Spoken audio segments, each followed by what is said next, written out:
Alors moi, c'est Christophe Lemay, je suis enseignant-chercheur ici depuis 2003, ça fera 20 ans en février que j'ai été recruté ici. Ma thématique concerne l'épidémiologie végétale des plantes cultivées, principalement des légumineuses à graines.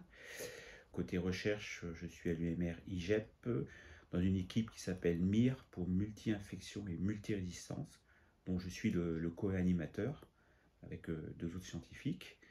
Et nous, on essaye de travailler justement sur les co-infections des maladies, puisque lorsqu'une plante se développe, elle n'est pas infectée contre une seule maladie. Il y a plusieurs agents pathogènes qui peuvent se développer de manière séquentielle ou simultanée. Or, jusqu'à ce présent, en fait, ces approches-là n'ont jamais été abordées, puisque c'est assez délicat. Or, avec les évolutions de systèmes de culture, le changement climatique, on se rend compte qu'on a des émergences de nouvelles maladies qui vont compromettre un peu les équilibres au niveau de ces cortèges. Donc, on a besoin d'acquérir des données pour comprendre un peu comment les cortèges se mettent en place, comment en fait ils coexistent et interfèrent entre eux pour essayer derrière d'adapter un peu les stratégies de lutte. Donc voilà. Et donc au niveau de l'UP ici, donc l'UP c'est une unité pédagogique qui s'appelle ESP, Écologie et Santé des Plantes. Donc je suis le responsable de cette UP depuis 6 ans maintenant. Voilà, et c'est une UP qui comporte 9 enseignants-chercheurs qui développent des recherches à la fois en protection des cultures, en écologie, et en entomologie, en phytopathologie de manière générale, et de la modélisation également. Donc on a finalement un volume horaire qui est assez dispatché sur l'ensemble de l'année, avec très peu de périodes sans enseignement. Après, dans une journée, on peut avoir des journées où on a des cours ou des TD, d'autres journées où on n'en a pas. Et lorsqu'on n'a pas ces cours, on le comble par de l'administratif, puisque pour gérer l'UP, il y a des aspects à gérer au niveau RH, budget, etc. Côté recherche, de la même façon, pour faire de la recherche, il faut avoir des fonds. Et il faut aller chercher ces fonds, donc c'est répondre à des appels à projets, rédiger des projets, aller défendre ces projets devant des commissions, etc. Donc ça prend un peu de temps. Après, il y a de l'animation d'équipe, que ce soit pour l'enseignement ou pour la recherche, où là, on a des réunions régulières pour parler de sujets clés, que ce soit dans l'enseignement, ou en termes d'évolution pédagogique, de contenu de DUE, ou en recherche, sur le développement de projets, un peu des verrous techniques, qu'est-ce qu'on peut faire pour résoudre tout ça. Et après, il y a aussi bien sûr l'encadrement, donc et des techniciens ici, et des stagiaires, puisque la formation, on fait également de la formation par la recherche, en accueillant des étudiants de niveau, ça va de niveau IUT, BTS jusqu'à Master 2, et des doctorants bien sûr également. Normalement, ça devrait représenter 40% de notre temps, mais ce n'est pas le cas, donc c'est pour ça que nous, on s'appuie beaucoup sur les stagiaires qu'on reçoit, et les techniciens qu'on a aussi dans le laboratoire. Donc on est plus, avec l'âge, on est de plus en plus dans la gestion de projet, dans le management des personnes. Donc on forme les gens, quand ils arrivent, c'est nous qui sommes avec eux pour les former aux méthodos, etc. Mais on est plus, nous, dans la partie traitement, analyse des données et valorisation des travaux, puisque on est aussi beaucoup attendu sur la valorisation des travaux que l'on fait. D'une certaine façon, en recherche, c'est les publications que l'on fait, le niveau en fait de ces publications qui fait que derrière, on gagne aussi un peu en crédibilité et on arrive à avoir peut-être plus facilement des fonds par la suite pour développer d'autres projets. Mais bon, l'expérimentation, ça dépend aussi de la thématique de recherche. Il y a des thématiques, les gens qui sont en modélisation, ils ont juste besoin d'un ordinateur et des données, ils traitent des données quand ils ont des temps. Nous ici, comme on travaille un peu en écologie parasitaire, mais il faut qu'on mette en place des développements de plantes pour faire des suivis de maladies sur ces plantes, avec des caractérisations, avec des traits particuliers, ou si c'est en génétique, en biologie moléculaire, il y a récupérer le matériel à analyser. Donc ça, c'est des campagnes qui sont réalisées au champ à différentes périodes de la saison, et après, c'est traiter les échantillons pour en extraire l'ADN, et après, faire les analyses par génotypage, etc. C'est très varié. C'est les appels à projets, c'est-à-dire qu'on a toujours des idées de choses qu'on souhaiterait faire, et ça se base souvent sur les acquis qu'on a eu de par d'autres projets anciens, et où parfois on peut être sollicité par des structures externes qui nous demandent d'essayer de travailler ou de développer quelque chose de nouveau. À titre d'exemple, là, en ce moment, moi je suis en train de développer un nouveau projet sur une maladie émergente du pois. C'est un colétotrichum, un champignon. Et ça fait 3 ans qu'il fait de plus en plus de dégâts sur la culture. On ne connaît rien du tout de cette maladie. On n'a aucune référence, même dans la bibliographie, il n'y a rien. Donc on a tout à construire autour de ça. Donc on a commencé par créer une petite collection de souches de l'agent pathogène.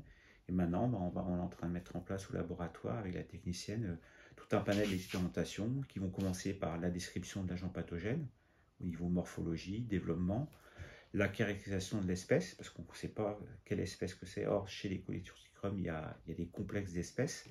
Donc ça va se faire par des approches moléculaires, tout simplement. Et après, toute la caractérisation un peu de la biologie, de l'écologie de la bébête, c'est-à-dire quelles sont ses températures optimales de développement, quelle est la vitesse à laquelle il va développer des symptômes sur les plantes, et une chose très importante, quelle est sa gamme d'hôtes, c'est-à-dire est-ce que c'est une plante, un pathogène qui est spécifique de la plante du pois sur laquelle on l'a observé, ou au contraire, il est capable de se développer sur plusieurs espèces. Alors les étapes d'une publication, c'est d'une part à acquérir un jeu de données qui soit robuste, avec des répétitions biologiques au sein d'une XP, mais également des répétitions techniques. C'est-à-dire qu'il faut, c'est pas une seule XP avec plusieurs répétitions internes qui suffisent pour pouvoir publier des résultats. Il faut répéter entièrement l'expérimentation de façon à voir s'il y a une stabilité dans les variables mesurées et dans les résultats obtenus. Avoir un bon design expérimental aussi, c'est-à-dire bien penser un peu aux témoins qu'il faut que l'on ait pour valider les résultats. Enfin, il y a tout un travail en amont de réflexion sur la façon de répondre à la question, le choix des variables, est-ce que les variables qu'on choisit sont les bonnes pour répondre à la question, etc. etc. Donc, il y a vraiment un travail assez important en amont qui peut, si on ne le fait pas, qui peut tout gâcher de cette façon. Après, il y a le traitement des données, la mise en forme des données. Donc là aussi, il y a des choix dans les types de figures, les types de représentations qu'on va utiliser pour faire passer des messages. Parce qu'une publication, le but, c'est de faire passer des messages qui répondent à une problématique, un objectif avec des questionnements précis. Donc c'est ça, quoi. Et après, il y a tout le travail de rédaction. Et le travail de rédaction, il va dépendre du journal dans lequel vous souhaitez publier vos travaux. Parce que chaque journal ne va pas avoir en fait la même forme de rédaction des articles. Et donc, il faut tenir compte de que c'est un cahier des charges qui est donné. Il y a certaines qui exigent un nombre limité de mots, d'autres qui souhaitent que les résultats soient présentés d'abord avant le matériel méthode. Voilà, il y a des formes vraiment différentes. Et donc, c'est ça qui définit la rédaction de l'article. Après, le choix de la revue, il va vraiment dépendre de la thématique et du sujet qui est traité. Hein, vous n'allez pas présenter un article d'écologie dans une revue d'agronomie ou de mathématiques. Les légumineuses, elles ont une place un peu particulière. Je pense que vous l'avez vu, les légumineuses, ça ne représente pas tant que ça de surface en France, hein, ça a fortement chuté. Quand on parle parmi les légumineuses les plus utilisées, c'est le pois protéagineux principalement. Il faut savoir qu'en 2000, c'était autour de 800-900 000 hectares. Maintenant, on arrive à 140 000 hectares. Et malgré les différents financements de l'Europe, on n'arrive pas à relancer la culture parce qu'elle est difficile à conduire et on a du mal à gérer certaines maladies. Mais pour autant, on continue à essayer de démontrer que ça peut avoir une place dans les nouveaux systèmes de production qui visent à limiter l'usage des pesticides. Par exemple, moi je participe à 2 gros projets de recherche qui sont des projets PPR. Il y en a un qui s'appelle Mobidiv, qui consiste à travailler sur la mobilisation de la diversité végétale pour réguler l'usage des pesticides. Et donc nous, on travaille principalement sur l'intérêt des associations culturelles blé-céréales. Et il y a un autre projet qui s'appelle Specifix, où là, on va essayer de jouer plus sur la modification des systèmes de production et des systèmes de culture, donc dans la rotation, dans le positionnement des légumineuses.